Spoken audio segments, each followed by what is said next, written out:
In honor of spooky season, my favorite season of all, today we'll be making these boys from the wonderful and mysterious animated series Over the Garden Wall. Since my Greg and Wirt figures will be recreating that scene you just saw, I went ahead and sketched out my Raspberry and Greg as a reference, to ensure his proportions are accurate and to make sure he stays roughly Tom Nook sized. Using some Super Sculpey clay, I get his giant egg head started. And while that bakes in the oven, I make the wire frame for his body, so that his arms and legs can have more internal support so they don't break off easily. I don't often make things with internal wire frames, so I just fumble around with the wire before finally adding some foil filler for Greg's organs. With his organs secured, I cover up Greg's torso with a layer of Super Sculpey clay. After baking, I realized I started Greg off a bit too thick, so I made the second, thinner torso. I then layer some more Sculpey onto his torso to start giving it his signature front and back booty shape. I attach another strip of clay to the top of his pants so that Greg has a place to tuck his Halloween candy. And then, off camera, I thicken up his pants a bit more, especially on the sides, so that he has plenty of room for all the candy.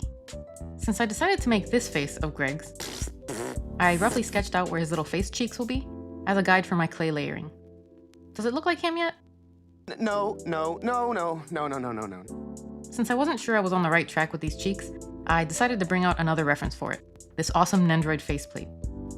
I continue shaping the cheeks until I feel I've captured Greg's essence sufficiently, and then I pop it in the oven for a few minutes. While that bakes, I attach some little snakes of clay over Greg's wire bones. I use cause clay for this instead of Sculpey because it's a more flexible clay that will be less likely to break when the arms inevitably get flexed. Oh, and did you know that if you roll clay into a really long snake, it becomes best friends with regular snakes, but only on Tuesdays? That's not just a clay fact. It's a rock fact! Now it's time to get started on Greg's itty-bitty baby hands that need to be shaped to facilitate all of the that he'll be doing. I use some more cosplay cylinders for Greg's legs, and after trimming them to their proper length, I attach his little jelly bean feet. Ah, beans! To get Greg's hair started, I first pencil his hairline in, then I slap a sheet of clay over his bald head, and hope that the pencil marks get stamped onto the raw clay well enough for me to see it. And it worked! So I trim along those rough pencil lines, and cross my fingers that it looks good when I slap it back onto his head. Even though it looked absolutely ridiculous at first, after gently pressing Greg's little toupee onto his head, it's looking much better, except for this hole in the back, which I clean up with my silicone pointy tool. Did you know that when you bake polymer clay, it doesn't actually get hard? It just becomes really brave. That's why it doesn't smoosh anymore. That's not just a clay fact. It's a rock fact! Before finishing his hair, I give Greg his cute little monkey ears. And then I fill in his toupee gap with a small strip of clay. I do the same for the bottom of his oddly receding hairline, and before baking, I give him some little hair details in the back. To make Greg's hair look a little bit more like hair and less like a helmet, I add some hair wisps on the sides of his head as well.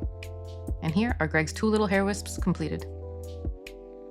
Since I'm already not looking forward to all the detailed paintwork Greg is gonna need, I decided to minimize the amount of white paint I have to use, my least favorite color to paint with, by covering his previously skin tone shirt with some white clay. Taking a break from Greg himself for a bit, I get started on his teapot hat. After baking our pot-shaped piece, I whittled out the innards to make it more pot-like and less rock-like. In case you didn't know, that's how all pots are made. It's a rock fact! Then I get started on the base of the pot by attaching a circular piece to the bottom and blending it in with my silicone pointy tool and my metal pointy tool. Before we learned that this teapot was actually Greg's elephant cosplay, I wondered what kind of deep backstory the pot had. Like, did he take it from his grandmother's kitchen when she wasn't looking? Or did he dig it up from someone's backyard after he broke into it? Or maybe it was a cherished family heirloom, passed down specifically to him because he loves tea so much. Little did I know, the answer was much sillier and way more creative than I could have imagined. And that's one of the many things I love about Greg's character. After adding the final details to Greg's elephant trunk, I get started on his overalls. After learning that Greg was dressed as an elephant, I wondered how his overalls fit into the costume. But just like with his teapot hat, I was overthinking the whole thing. Over the Garden Wall creator, Patrick McHale, even explained that Greg's outfit was inspired by this guy, Johnny Appleseed. Johnny Appleseed was a real dude named John Chapman, who lived in America in the early 1800s, and became a sort of folklore hero for planting apple seeds everywhere he went. And you can clearly see the visual resemblance, even down to the metal cookware hat. Greg's outfit also makes sense for his personality because it looks like he literally just grabbed some random things from his house before heading out to celebrate Halloween. It shows off his playful innocence and how he never overthinks things. With my Greg sculpt mostly finished, I get started on Greg's frog, aka Kitty, /Wirt Jr., /George Washington, /Benjamin Franklin, /Dr. Cucumber, /Greg Jr., /Jason Funderburker. Did I forget one? Oh yeah. Albert Salami, Giggly Jumpy Tom Thomas Tambourine, Leg Face McCullen, Artichoke, Penguin Pete Steve. Jason Funderburker is a silly yet mysterious frog. Greg carries him around everywhere, and he never seems to run away, which makes me think he knows things that we don't. Or he just really loves hanging out with Greg. But the biggest mystery about Jason is that he can talk and sing, which we didn't learn until halfway through the series. But luckily it kind of makes sense, because he only sings while in the unknown. At the end of the show, after the boys have made it back home, Jason appears to just speak in frog sounds again. Jason Funderburker, my frog. Our frog. Our frog. The show's creator also said that Jason was meant to be a comfortably weird character, like one of those odd, unexplained cartoon sidekicks. He's always there, does strange things, but no one ever questions him too much. What's with George Washington being naked? This kind of mystery is meant to add more charm than confusion. Also, Jason refuses to wear pants, because his legs need to breathe for musical resonance. Basically, he thinks the pants will ruin his baritone range. It's a rock fact. After finishing up his main body, I get started on his little leggies. Once the frog legs are baked and cooled off, I get started on his little fingies. And I use a similar process for his back legs. After staring at Jason 1.0 for a while, I realized I could make him look a lot more frog-like. So here's Jason 2.0, complete with more froggy-looking eyes, less ridiculous lips, and a slimmer chin. Okay, are there more? Nope, that's the last one. I give Greg's shirt its finishing touches in the form of this little delicate collar and bowstrings. And lastly, I get started on his little purse. Don't mind Greg's very burnt hands here, they got a little overcooked from multiple oven bakings. But hopefully some paint can fix them right up later. After seeing how much candy Greg can store in his pants, I wondered what the purpose of his purse was. Maybe it's for non-food items like rocks and leaves that he finds during his adventures. I imagine Greg answering with something like, "It's not a purse, it's my bag of infinite possibilities." Or, "It was lonely sitting on the hook, so I took it for a walk." Alright, now it's time to see if I can paint over these very sunburned hands. And it looks like I mostly covered the burntness with just one layer. That almost never happens. Using the same skin tone acrylic paint, I give Greg's face a few layers of foundation. And attach his teensy button nose. After sketching his eyes in with pencil, I get started on one of my most dreaded steps, painting the eyes. I use my trusty ballpoint tools for most of this, and then, using my finest paintbrush, I finish the eyes with some black eyeliner. With our spookiest steps completed, it's time for our snack. I was debating making potatoes and molasses today, but honestly that sounds disgusting. Plus, it's Halloween, so we have to celebrate with some candy. As a kid, Milky Way was always my favorite Halloween candy, and this one here did not disappoint. So good. While I procrastinate finishing Greg's paint details, let's get started on Wirt. Just like Greg, Wirt's bones and organs are also composed of craft wire and non-stick aluminum foil. Why non-stick, you ask? Well, non-stick foil allows the clay to bake more evenly, because it feels respected. It's a rock fact. After thickening up Wirt's torso with some super sculpey clay, I get started posing his wire legs to their final poses. And I thicken those up as well with multiple layers of cos clay. I sandwich Wirt's legs between some more cylinders of clay to continue the unthickening process. And smooth everything out with my fingers and sculpting tools. I use this little paper towel sheet as my template for how big Wirt's cape should be. Then I trace and trim my cosplay sheet to size. Wirt's costume choice was almost as confusing to me as Greg's. His is basically just composed of this cape that looks like it was inspired by either a World War II nurse cape or a Union infantry soldier cape, and this modified Santa hat, which we'll talk about later.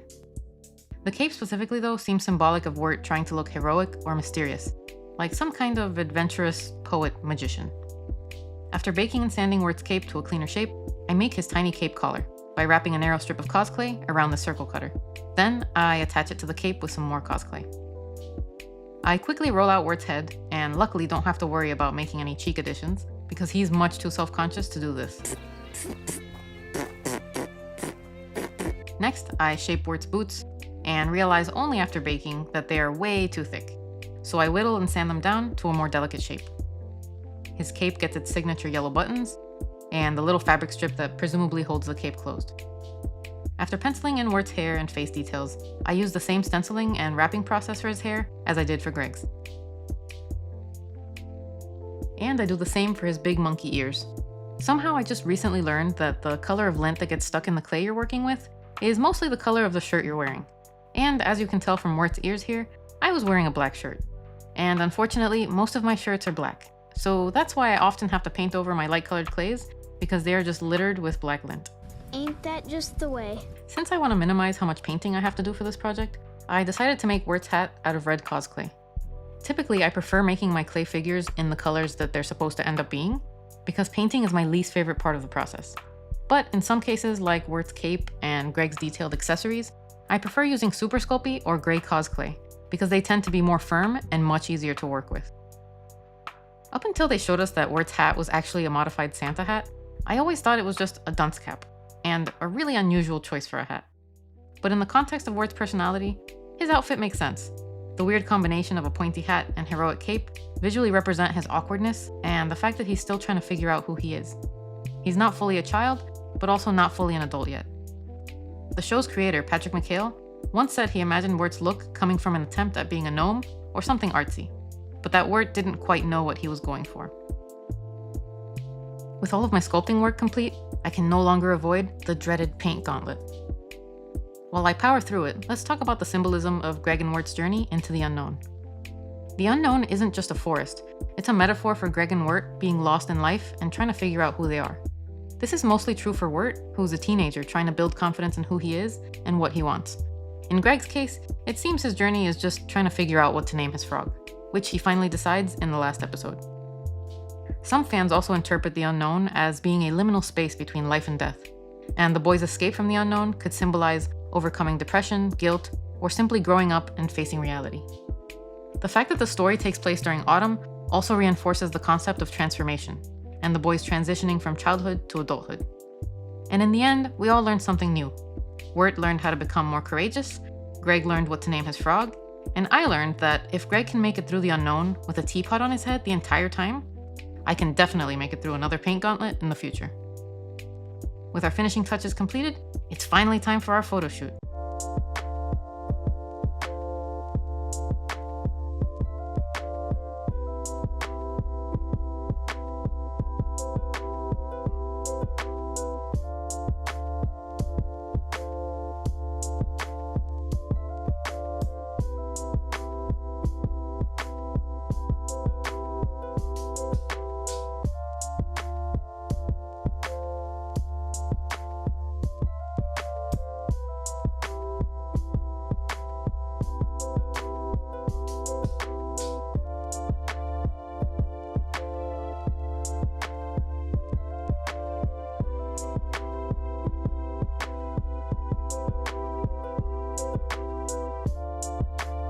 Thank you so much for watching, and I'll see you in the next video.